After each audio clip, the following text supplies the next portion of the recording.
So it's the climax of the third Indiana Jones movie, that staple of 80s and 90s movie going, Indiana Jones and the Last Crusade. I'm not usually one to build a whole theology off of a Harrison Ford and Sean Connery movie, but every now and then I'll make an exception, and this is one of those times.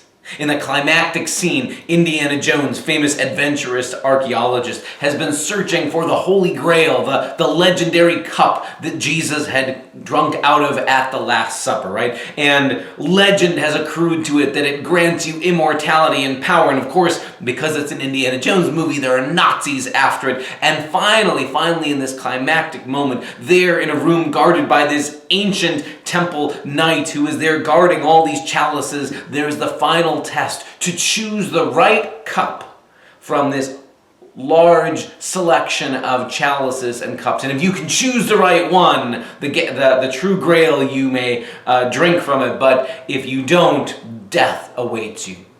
Of course, the Nazi powers his way through and starts selecting from all these ornate goblets, and comes across this jewel-encrusted goblet and thinks, this is the cup of the King of Kings, and drinks from it, and promptly shrivels up and dies, as only Steven Spielberg kind of movies can do. The knight, watching all this happen, simply says, he chose poorly. Then Indiana Jones has the chance to see if he can find the true grail so he can help his ailing father who's out in the other room slowly dying, but if he can drink from the cup, he'll survive. And Harrison Ford's Indiana Jones finds this simple, crude, basic cup. He says, this is the cup of a carpenter.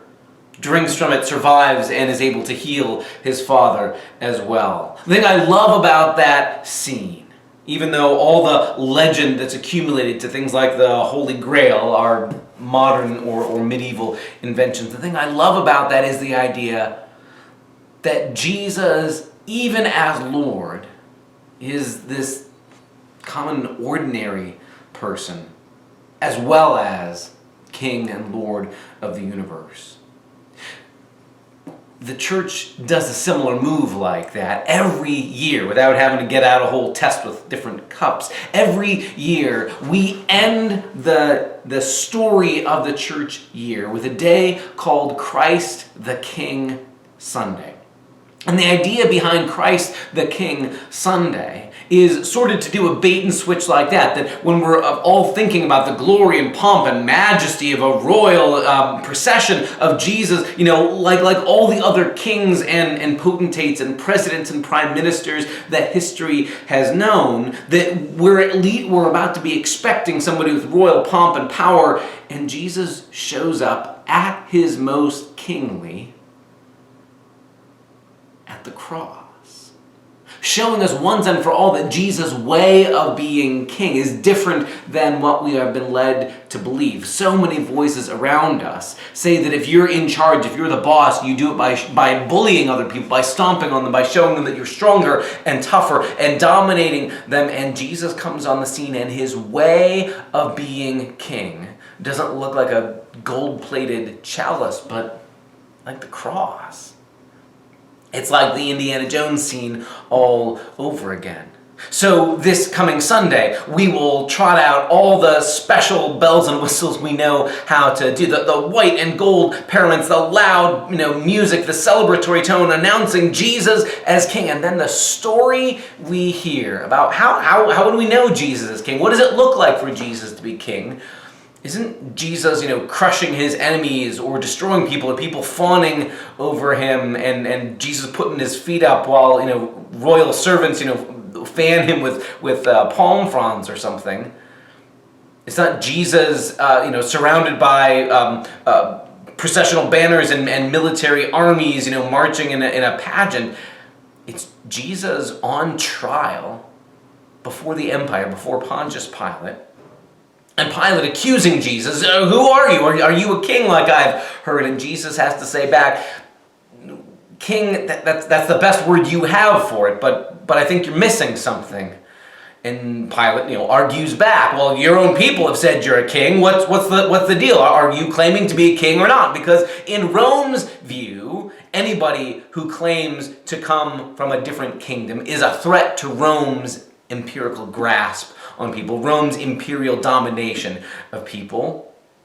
And Jesus has to say back, you say that I'm a king, but it's almost like that's not the right word for what I am. Jesus then goes on to say, I have come to testify to the truth. Everyone who belongs to the truth listens to my voice. Jesus' way of reigning isn't to crush his enemies or zap laser beams out of his eyes and kill Pontius Pilate or conquer the city of Jerusalem or start his own empire. Jesus' way of reigning is in suffering love, is in the cross, and in Jesus' ability to keep telling and embodying the truth for people. In a culture and at a time in a world that seems obsessed with all the external trappings of how you look great or powerful or you assert your dominance over other people, the Christian story, the Christian community is meant to look upside down. I can remember as a kid watching that climactic scene from the Indiana Jones movie and having my world turned upside down, thinking, oh my goodness, that's right, Jesus, the humble carpenter, the wandering itinerant preacher, he wouldn't have a gold-crusted cup or a fine crystal, chalice. Jesus would have a simple common cup. That makes sense because that's who he is. That's how he reigns. And finding that delightful surprise that makes perfect sense in the movie.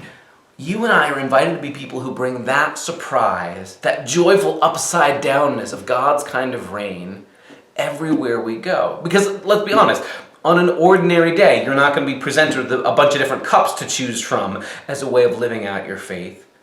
But you and I are called day by day to embody, to show people in our words and in our actions the kind of kingdom, the kind of reign, the kind of new community that Jesus creates. And if Jesus is Lord of that community, it's going to look Jesus-shaped. It's going to look cross-shaped. We're going to be the kind of people who seek to put the last first. You seek to look out for people who are most vulnerable rather than the people who can do the most for us. We're going to be people who don't look to bully or dominate or ridicule others. We're going to be people looking to lift others up. Instead of being people who say, you can't make me look out for other people. It's a dog-eat-dog world, and whoever is toughest and strongest, they're the ones who rise to the top, and everybody else has to fend for themselves. That's their own problem. We're going to be the kind of people who go out of our way to model the kind of reign, the kind of kingdom we've seen in Jesus that looks like suffering love. That's how Jesus reigns. There is no bait and switch. It's not that Jesus looks like he goes to the cross, but at the last moment says, I was just kidding, I'm really here to crush and destroy my enemies. The cross is how Jesus reigns. There's this old line attributed to the late theologian John Howard Yoder that says something like, the cross isn't an impediment or an obstacle on the way to the kingdom. It's not even the pathway to get to the kingdom. The cross of Jesus is the kingdom come.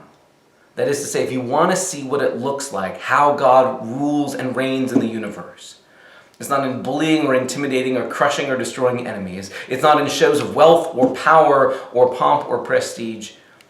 It's in the love that lays itself down for the sake of the other. That's how God rules. That's how God is king.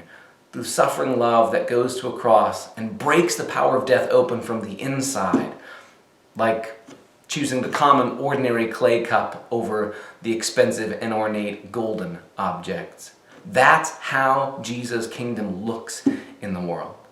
How will you in this week, in the way you and I act, show that we belong to this different kind of kingdom? How will we do it in ways that make other people scratch their heads and wonder what we're up to? How will we do things that make people laugh with surprise? To go, oh, that's right, I should have expected. This is how followers of Jesus look in the world.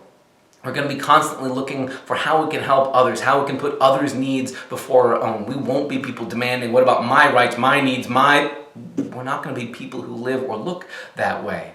We're followers of Jesus whose way of ruling the universe isn't to bully or to insist on his own good, but to lay his life down, even in the face of those who hate him and threaten to kill him.